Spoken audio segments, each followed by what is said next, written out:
तर आपण ही दृश्य पाहतोय, ही दृश्य आहेत रायगडमधली। राज ठाकरे हे पोहोचलेले आहेत त्या ठिकाणी आणि आता थोड्याच वेळात ते तिथल्या पदाधिकाऱ्यांशी भेट घेतील, त्यांच्याशी चर्चा करतील, त्यांचं स्वागत केलं जातंय।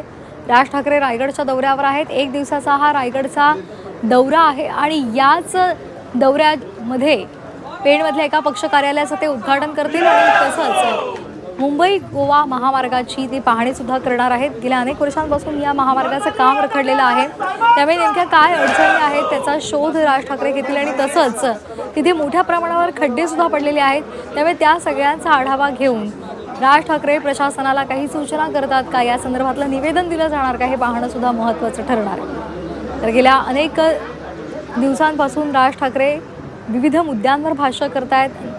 नाशिकमध्ये सुद्धा ते होते, तिथल्याही अनेक गोष्टींचा त्यांनी आढावा घेतला, तिथल्याही खड्ड्यांची पाहणी केली आणि त्यानंतर त्या संदर्भात त्यांनी पत्रकार परिषद घेऊन मुद्दे मांडलेले होते, सूचना केलेल्या होत्या आणि आज त्यांचा एक दिवसाचा रायगडचा दौरा आहे।